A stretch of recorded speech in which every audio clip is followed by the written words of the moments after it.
MLB The Show just dropped their new program, the New Threads program. These are players that are in new places this year from last year.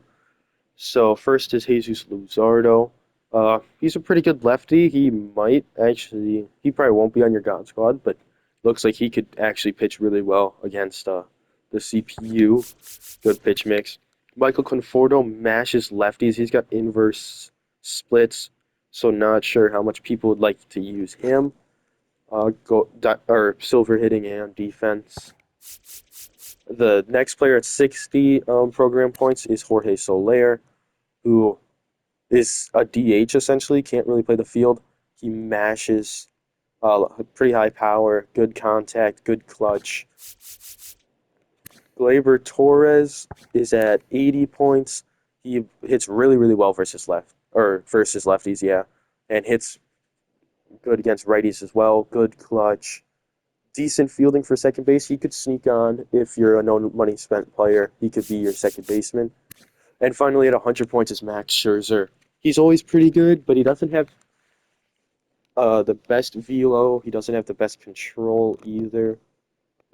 So good break on most of his pitches, though.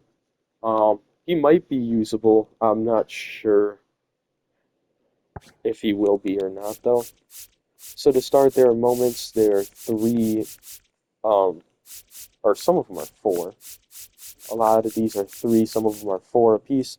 So you get 6, 9, 12, 15, 18, 21, 24, and then you get 28, 32, 36, 40, plus 5 more. So you get 60 just from the moments, if I did my math right. And then you have PXP moments with the players you get, as well as just new Thread series players. There is a pack form. We'll go through all those guys' attributes later. There are collections for either 86 overalls and 88 overalls. If you get all 488 overalls, that's already 70 towards the program. All 86, there's 6 of them, 30. And then there's a collection for all 28 new Threads players. There's also a Diamond Quest for them. The rare players are Jason Hayward and Jake Berger. The epic are Willie Adames and Walker Buehler. So those guys are pretty good. Do they have a... They do not. Okay. We'll go to the shop.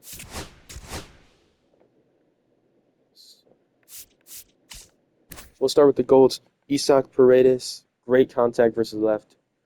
He could be a pinch hit bat for versus lefties. He doesn't have great defense.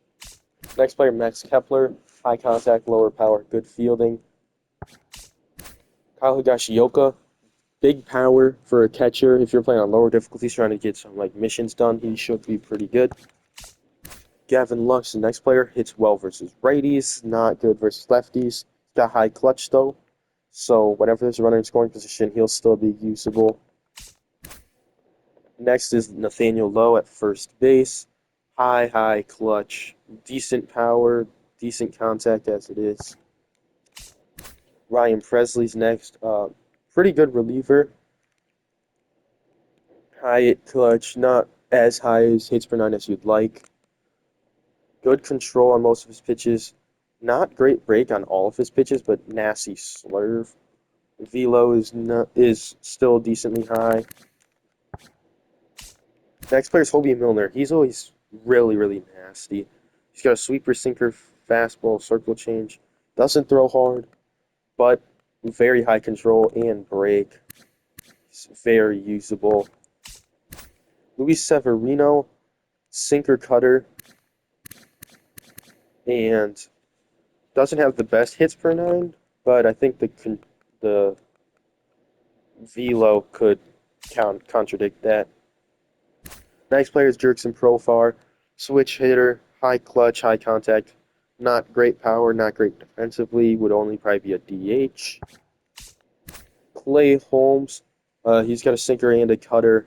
He's got a slider, so he's got a good pitch mix and high velo.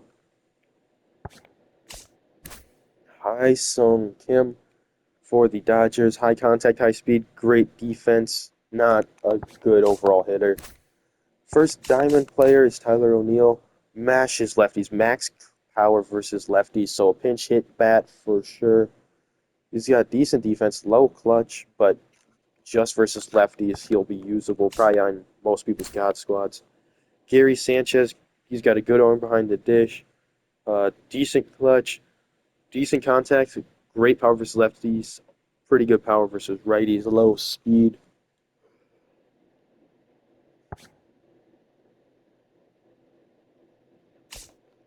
Tanner Scott, fastball slider circle change. He's got 110 hits per nine, 121 pitcher clutch. Really, really good. Pitch mix might not be there, but if you need a lefty in your bullpen, he'll be usable. Max Fried, uh, good velo, good control. It looks like decent control on all of his pitches. Pretty good break on most of his pitches. He could be usable. Paul Goldschmidt, overall just an all right hitter. He's an all right fielder. Low clutch though, probably will not be usable online. Justin Verlander, not the best pitch mix. Doesn't have any pitch that really jumps out. Decent control on everything, decent break on everything. Might be usable, depending on what level you play at. Kenley Jansen, cutter, slider, two seam, usually is a decent bullpen arm some years, but other years he's like very, very bad. So 111 hits per nine, only 97 clutch. Scares me a little bit. Really good control, really good break. He'll probably be usable. Christian Walker, he's got he's pretty good both sides. Good fielding, good defensive player as well. So if you need a first baseman, you don't really need him to hit too much. He'll he'll be usable. Corbin Burns always is really, really good. Cutter, sinker. He's got good control, good break on almost all of his pitches, and he throws the ball hard. So, and then the final player, Cody Bellinger. Not the best hitter, not the best fielder. Decent clutch. Probably. Actually, he's got good contact versus left, so he's a bit more inverse. Splits. He's got good power versus righties as well, or decent hitting versus righties as well, and good fielder. Could be definitely be a outfielder option for you. And I think that's all they added. Oh, let's see if they added collection. They did, okay. So you collect 10 players, you get Alex Bregman. He usually has a really good swing. He's good enough defensively at third. Uh, so 90-80 versus right, 70-84 versus left is good. Lower clutch of what you like, just because his contact versus righties is so high. But he should still be pretty good. Next at 20, you'll get Aroldis Chapman. He'll automatically be in your bullpen. He's probably already the best lefty reliever just as this card is released. I mean, 105 hits per nine, 118 Ks per nine, 95 clutch, max velo, max break, not great control, but you don't need the good control with him. And then final player collection reward is Anthony Santander. Great power, decent fielding, higher clutch than he has contact, and his swing is always good, so he could definitely be usable. Maybe not on the higher difficulties, but he'll be definitely usable towards the lower ones, or if you're playing offline. All right, thank you guys for tuning in. That's everything they added from this new program, the new threads. Thank you guys for watching. I'll catch you guys in the next video.